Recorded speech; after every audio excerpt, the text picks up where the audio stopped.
आप देख रहे हैं डार्क फाइल्स। तो चलिए बढ़ते हैं आज की इस कहानी की ओर। वो यूपी के गाजीपुर जिले का नई बस्ती गांव था, जिसके दक्षिण दिशा में एक कोट यानी टीला था, जहां एक कुआं और एक विशाल काय पीपल का पेड़ था।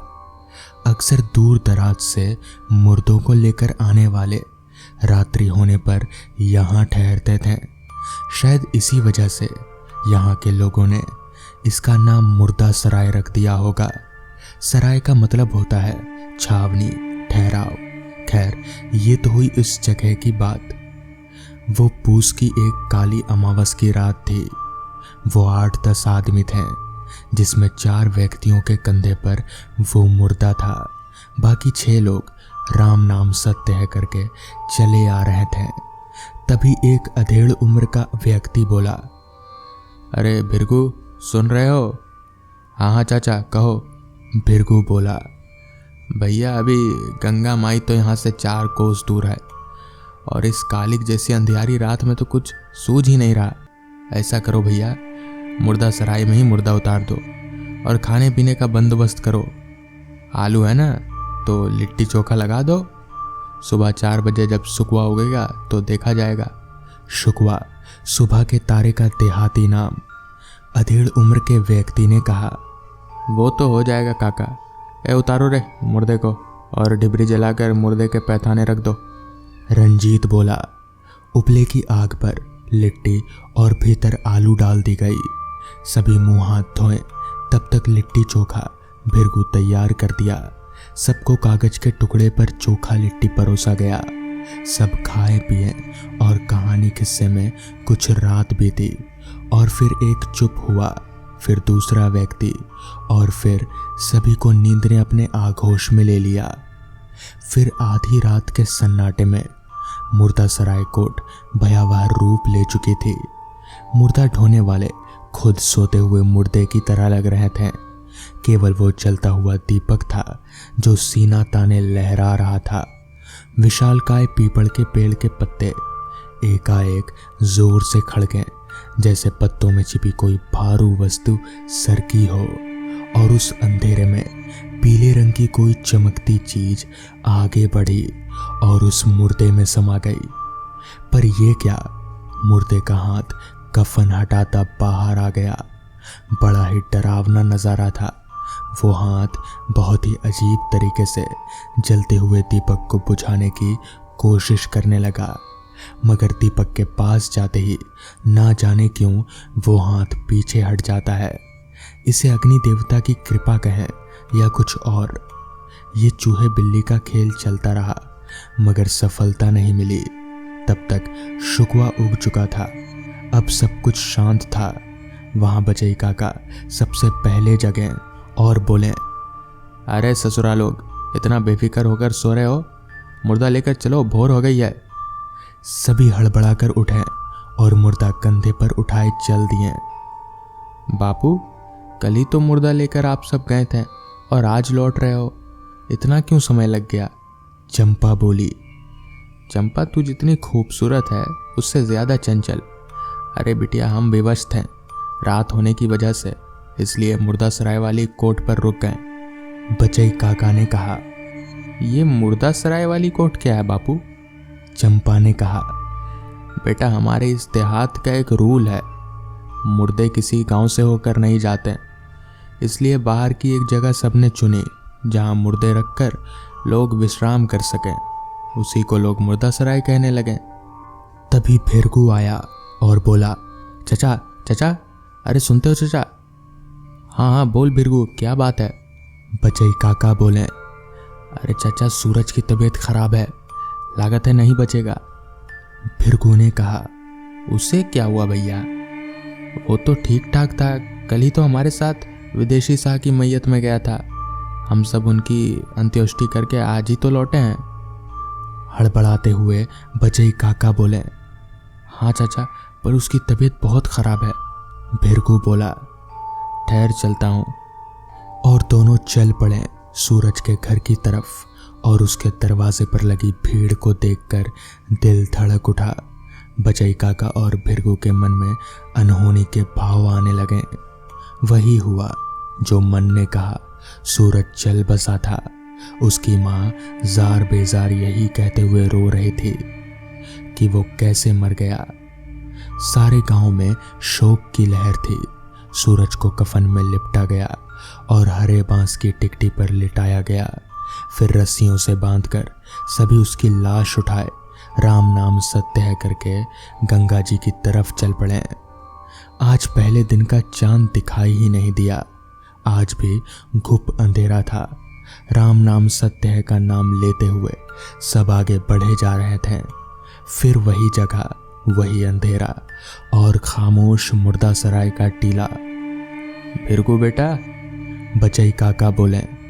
हाँ चाचा, कहो क्या किया जाए।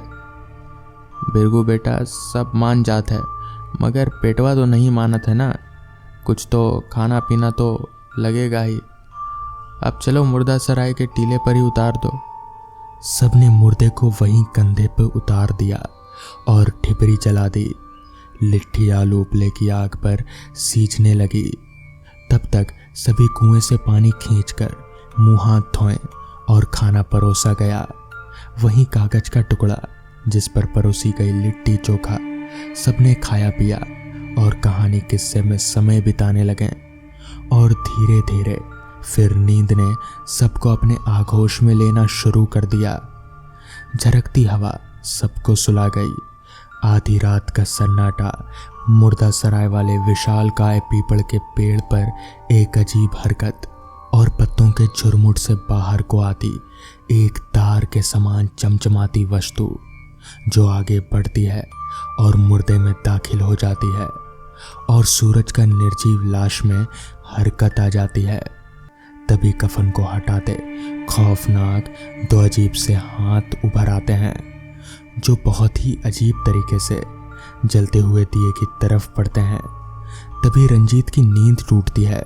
वो देखता है एक भयानक लंबा हाथ दिया बुझाने की कोशिश कर रहा है। वो चीखता है मगर बकरी के मिमियाने जैसा। वो अपनी तरफ से पूरी ताकत लगाकर चीखता है, फिर भी कोई नहीं जागता और ना ही कोई सुनता। और अब सूरज की लाश बांस की टिकटी लिए खड़ी हो जाती है। मुर्दा सराय की धरती पर भूचाल आ जाता है। लाश पीपल पेड़ की तरफ बढ़ती है। तभी बचई काका की नींद खुलती है। वो देखते हैं रंजीत कुछ कहना चाह रहा है मगर कह नहीं पा रहा। वो उसे झंझोड़ते हुए कहते हैं, रंजीत, रंजीत, क्या हो गया रे? काका, काका, काका, काका, लाश उधर जा रही है। डरा डरा सा रंजीत बोलता है। बचई काका सब समझ जाते हैं। तो ये माजरा है। अरे ससुरा उठो रे, लाठी उठाओ। बचई काका दहाड़ उठे। सभी अपनी अपनी लाठी लेकर तैयार होते हैं। रंजीत, तुम डिबरी लो और भिरगू बेटा, तुम सब पूरी ताकत से लाठी मारो सूरज की टिकटी वाली लाश पे ताकि वो गिर पड़े। बचई काका बोले, जी चाचा, हम तैयार हैं। सभी एक साथ बोले, मारो। बचई काका बोले और बचई काका का आदेश मिलते ही सबने लाठियां बरसाई और एक भयानक चीख के साथ वही तार जैसी चमकती वस्तु सूरज के टिकटी वाली लाश से बाहर निकली और मुर्दा सराय के उस टीले वाले पीपल के झुरमुट में गुम हो गई। वो चमकती सी चीज क्या थी चाचा? भिरगू ने पूछा। बेटा, इस मुर्दा सराय के टीले की कोई बदरू, इसी ने सूरज को मार डाला। विदेशी शाह वाली मैयत के दिन हम सब यही ठहरे थे और देखे ना सूरज का क्या हाल हुआ। ये जगह ही साला शापित है। निकलो यहाँ से, चलो शमशान की तरफ, इस मनहूस जगह से। बचई काका बोले और सभी मुर्दे को कंधे पर लिए चल दिए शमशान की तरफ। तो दोस्तों, ये थी आज की पहली कहानी। तो चलिए बढ़ते हैं आज की दूसरी कहानी की ओर। दीपावली की उस खौफनाक रात को आज तक कोई नहीं भुला पाया। सब लोग तो यही जानते हैं कि दीपावली रोशनी का त्यौहार है, पर जो ज़्यादातर लोग नहीं जानते वो ये कि दीपावली की रात काली अमावस्या की रात होती है और हर अमावस्या की रात काली शक्तियां सबसे ज्यादा ताकतवर हो जाती हैं। ये कहानी बहादुरपुर नाम के एक गांव की है, जहां कमल नाम का एक लड़का रहता था। कमल इस बात से अनजान था कि दीपावली का त्यौहार अमावस्या की रात को होता है। वो अपने दोस्त विकास के साथ दिवाली की रात सड़क पर घूम रहा था। तभी विकास की नज़र मंदिर के पीछे गई। उस मंदिर के पीछे एक सुनसान सा घर था। उस घर में एक सुंदर सी लड़की लाल साड़ी पहने दीपक जला रही थी। विकास कमल को लेकर उस घर के पास चला गया। जैसे ही दोनों वहां पहुंचे, उन्होंने देखा कि पूरा घर दीपकों से सजा हुआ था। उन्हें बालकनी में खड़ी वो लड़की बहुत सुंदर नजर आई। उसने फिर मुस्कुराकर उन दोनों को अंदर बुलाने के लिए इशारा किया, तो कमल और विकास तुरंत उस घर में चले गए। घर अंदर से भी उतना ही खूबसूरत सजा हुआ था जितना कि बाहर से। घर में रखे मेज पर खाने के लिए अलग अलग चीजें रखी हुई थी। कमल मेज पर रखे लड्डुओं में से एक लड्डू उठाकर खाने लगा, पर उसके हाथ से वो लड्डू गलती से नीचे गिर गया। जैसे ही कमल लड्डू उठाने के लिए नीचे झुका, तो उसने देखा कि मेज के नीचे एक भयानक काली परछाई थी, जो कमल को देखते ही कहीं गायब हो गई। ये सब देख कमल के होश ही उड़ गए। कमल जैसे ही विकास को ये बताने ऊपर उठा, उसने देखा कि विकास सीढ़ियों के ऊपर अपने आप ही खींचा चला जा रहा था। कमल ये सब देखकर बेहद घबरा गया। फिर अचानक घर में पायल की आवाजें आने लगी, जैसे कोई लड़की एक कमरे से दूसरे कमरे में जा रही हो। कमल उस आवाज के पीछे पीछे सीढ़ियों के ऊपर चला गया, लेकिन ऊपर जाते ही उसे कमरे के अंदर पंखे से लटकी हुई एक लाश दिखी। कमल उस लाश का चेहरा देखकर बुरी तरह से कांपने लगा, क्योंकि वो और किसी की लाश नहीं बल्कि विकास की ही लाश थी। कमल डरते डरते पीछे मुड़ा, तो उसके ठीक सामने वही सुंदर लड़की खड़ी थी और उसे देखकर मुस्कुरा रही थी। पर इस बार कमल को वो मुस्कान मन लुभाने वाली नहीं बल्कि बेहद डरावनी लग रही थी। अचानक घर की सारी लाइटें बंद हो गईं। घर में तेज तेज हवाएं चलने लगी। घर में जलाए हुए सारे दीपक अपने आप बुझ गए। वो घर धीरे धीरे एक खंडहर में तब्दील हो गया। वो लड़की अब भी कमल को देखकर अजीब तरीके से मुस्कुरा रही थी। अचानक लाल साड़ी पहने हुई उस लड़की के बाल सफेद और लंबे होने लगे और आंखें एकदम लाल पड़ गईं और चेहरा एकदम डरावना हो गया। कमल उसे देखकर एकदम सुन्न पड़ गया। वो उस लड़की के हाथ में चाकू लिए कमल की तरफ बढ़ रहे थे। कमल ने जैसे तैसे अपना होश संभाला और बिना कुछ सोचे सीधे बाहर की ओर भागा, लेकिन वो लड़की अब भी कमल के पीछे पीछे आ रही थी। वो लड़की कमल को मारने के लिए अपना हाथ उसकी तरफ बढ़ाया, लेकिन कमल तब तक बाहर निकल आया था। उसने जल्दी से घर का दरवाज़ा बंद किया और कमल ने अपने गले में बंधे ताबीज को उस घर के दरवाजे पर टांग दिया। अब वो लड़की दरवाजे को अंदर से जोर जोर से खटखटा रही थी। उस ताबीज की वजह से वो दरवाज़ा नहीं खुला। फिर अचानक खटखटाने की आवाज़ बंद हुई और फिर कमल को विकास के चीखने की आवाज़ सुनाई दी। वो चुड़ैल चाहती थी कि जैसे तैसे करके कमल भी विकास की तरह झांसे में आ जाए और कमल को भी वो विकास की तरह मार सके। कमल वहाँ से जल्दी से निकला और घर के पास बने मंदिर में जाकर बैठ गया। थोड़ी ही देर बाद उसका मन कुछ शांत हुआ, तो वो अपने घर जाकर चुपचाप सो गया। अगली सुबह जब कमल उठा, तो उसकी माँ ने बताया कि उसका दोस्त विकास कल रात से लापता है।